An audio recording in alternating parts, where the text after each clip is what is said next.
Good afternoon, you lovely people. Welcome back to Lily White Lane. I hope that you're all having a really good Easter Sunday and weekend, wherever you are in the world, and whatever you are planning to get up to today and over the rest of the weekend as a whole. And you're all very welcome along to your Tottenham Hotspur versus Luton match debrief, the show where we take a look at, analyse and go through all of the big talking points coming out of Tottenham Hotspur's latest game. But before we delve into them, make sure, if you haven't already, to smash that subscribe button, give it a rocky bab or a right hook. Also smash that like button and tap the notification bell to be notified and let know every single time we upload a new piece of Spurs or football content on the Lily White Lane YouTube channel. Also, finally, be sure to comment your thoughts down below on the video and yesterday's game. Without further ado, enough faffing about, let's get cracking with this knacking. Tottenham Hotspur 2, Luton 1. That was the full-time score yesterday, and there were many moments during yesterday's game where I just thought it wasn't going to be our day. Alfie Doughty somehow clearing the ball off the line, Sonny hitting both posts, but thank God we got all 3 points. And at the end of the day, it is all that matters. Business end of the season. United dropped points yesterday. We picked up all 3. We're now 8 points clear of them. And with a coefficient, it looks like we're 8 points clear of our biggest challenger for Champions League. Now look, whether your opinion is that you want us to be in the Champions League or the Europa League, you can't deny that Champions League is progress, and finishing 5th this season or 4th is huge progress compared to last season. And yesterday, like many other games this season, we would have lost in previous seasons or drew or not picked up the points that we wanted to. A perfect example is the Bournemouth game last year. Very similar time, as I say, very similar game. And we didn't get over the line. We threw that game away. We were in it the whole time. Bournemouth scored a last-minute winner, though, at our stadium. It was a horrendous day at the office and very poor loss. We didn't allow the same to happen yesterday. When things weren't going our way, we powered through. We managed to get the winning goal. Heung-min Son, who we're going to talk about a little bit more in depth in a minute. And yeah, we're sat here talking about 3 points. And as I say, that is all that matters. You're looking at the next 2 games, West Ham away. That's not going to be easy whatsoever. In Forest next weekend, we know that we struggle against slow blocks. They're going to park the bus with Nuno coming back to the Tottenham Hotspur Stadium. He's going to make us proud, I tell you that. But look, 2 tough upcoming games. And then obviously we've got the run of death. Newcastle away, Man City at home, Arsenal at home, followed up by Liverpool away. Fan-bloody-tastic. So we needed the 3 points yesterday.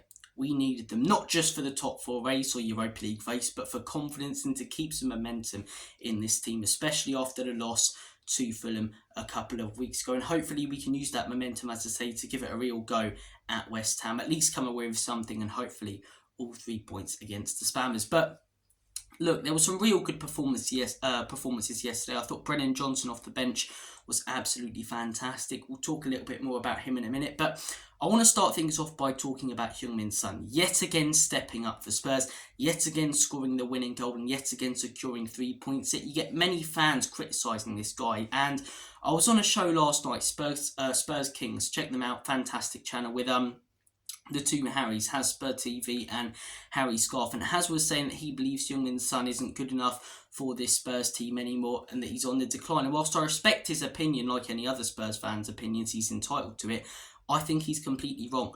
I think Son spent, 9 seasons at Spurs. He's had 2 poor seasons. One of those seasons was his first at the club. The second one was last season, whilst he was dealing with an injury. And even in his arguably poorest season since his first at Spurs, he still got 10 goals, which is more than 70% of the wingers in this league.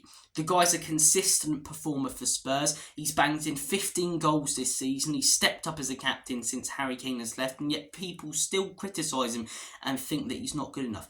I don't get this concept of, players get older, they're on the decline. Maybe previously, but Benzema was still winning Champions Leagues, banging in goals, and was one of the best players in the world at 35. I'd argue that version of Benzema from 2021-2022 was better than when he had Bale and Ronaldo next to him. That was a better Real Madrid team, and he was a lot younger. Yet Benzema, I'd argue, the last few seasons before he went to Saudi Arabia has been better than that.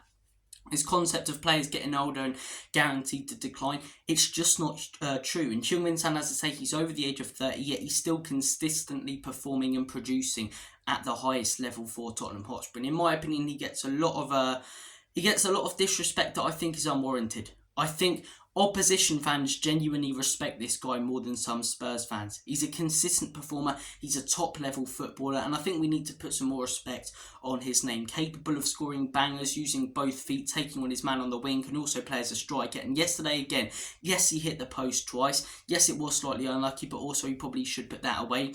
But who's there when we need him most? To be in the right position to slot that ball into the back of the onion bag late in the game, it's Heung-Min Son. Like so many other times this season and in previous seasons. Put some respect on Heung-Min Son's name. And I'm not just talking about Hotspur here, I'm talking about many fans who I've seen saying that Son isn't good enough. Many who I saw at half-time yesterday calling for Son's head. The guy is one of our only consistent performers. And it's hard to be that consistent at a club that's been so inconsistent over the last few years, that have been sacking managers left, right and centre willy-nilly. Yet he has been performing at the top level. He's fitted into every system he's played in perfectly. Put some respect on Heung-Min Son's name. Yes, it took a deflection, but he's got to be in the right position yesterday, as I say, and he's at least got to shoot it on target for that deflection to put it into the back of the net. Look, talked about Heung-Min Son. The next performance I want to talk about is Brennan Johnson. He's very much like Marmite in the sense that he splits a lot of opinion in the Spurs fan base. For me, do I think he's a good enough first team starter over the next few years if we're serious about contending for trophies and league titles? No. But do I think he can be a very good bench player? Yes, I do. I think he can be a very good substitute, and he's shown it many times this season. Came off the bench against Crystal Palace, 1-0 down, changed the game. We won that 3-1. Yesterday, 1-0 down. Yeah, we had the right intention and some big chances in that first half, but he came on, changed the game. The intensity was there. He was taking on his man on that right-hand side. My one criticism would be that I'd like to see him do it more against the top teams. And if Brennan Johnson does come off the bench or start in those 4 games that we've got coming up against Newcastle, City, Arsenal and Liverpool, I'd like to see him at least step up in 2 of those. So, look, my one criticism is that he may not be able to step up at the top level yet or against the top sides. But at the end of the day, the Premier League, every team you play is tough, and he's coming off the bench when other players aren't being able to put in performances and making a huge difference. I thought Brennan Johnson was superb yesterday, contributed massively to both goals, as I say, got himself an assist. I think he was brilliant, and I think he deserves some respect for performances like this. I get some people won't give him the respect because it is Luton and you expect players for Spurs to be turning up, but there were ones who definitely didn't yesterday, and players who definitely didn't turn up against Palace and against Brentford. Johnson, when he comes on against these teams, makes sure that we get 3 points in these types of games. And at the end of the season, if we do finish 4th, if we finish 5th, wherever we finish, we'll be looking at some of the points that we got, and a lot of them are down to Brennan Johnson coming off the bench and making an impact. So look, in my opinion, some credit has to go his way. Look, talked about some positives. It wasn't a great day overall. There were some negatives, some poor performances. Bissouma and Kulusevski, I thought especially, were really off it. Kulusevski's a very inconsistent player, in my opinion. He's slightly too predictable, and I think he's a lot better in that number 10. We've discussed that a million times, so I'm not going to delve into that. But Bissouma again, another poor performance. I've said it before. I think if he keeps performing like this until the end of the season, go in for someone else. Because if we're serious about contending for trophies, we need consistent quality. And he just isn't that. 2 seasons at Spurs, 8 or 9 good games. It's not good enough for me. It's not good enough when we're looking at what we want to be and what we want to achieve over the next few years. Going for someone such as a João Paulinho, proven Premier League quality and consistently performs year in, year out. Bissouma hasn't done that for Spurs. Am I willing to give him another chance if he performs brilliantly until the rest of the season and bosses Newcastle, Man City and Arsenal? Maybe.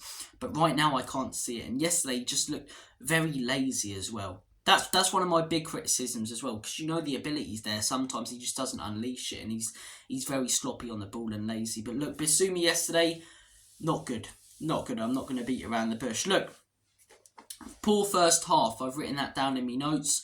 This is something that we need to sort out. I think it's maybe a culture thing at the football club of these poor first halves. And as I say, it's annoying that manager after manager have to kick the players up the arse to get them performing second half. Same under Conte, the same under Jose. Even Pochettino, a lot of our wins come from second half goals and brilliant second 45 minutes. And we still have to do that now. It feels like we're only having good spells in games, which against the top teams might not work out. We may be able to blitz the Palaces, the Brentfords, the Lutons with these 10-15 minute spells where we go into gear 5. Are we going to be able to do that against the Liverpools, your Man Cities, where we could already be 2-0 down because of our first half performance?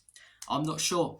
I'm not sure. I think the first half performances definitely need to pick up because they were there at the beginning of the season. And look, Luton are no mugs. Luton are no mugs. That's the final thing I am going to discuss. I normally make my debriefs longer, but I do want to get off today as it is Easter Sunday and spend some time with the family. But credit has to go to Luton. They've given us a very, very tough game.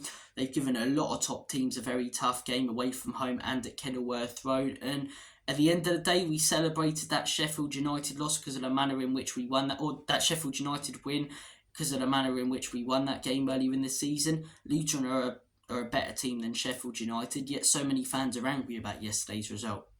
Plus, this one means more because it's towards the business end of the season, whereas that one wasn't.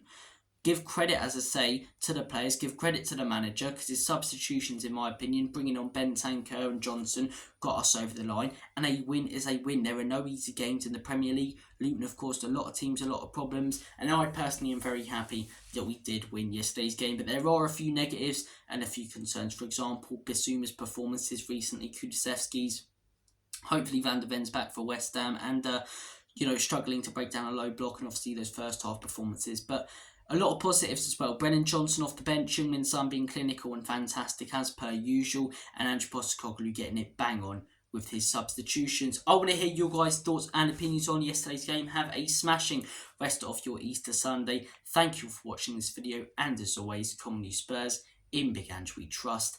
Enoch and Levy out.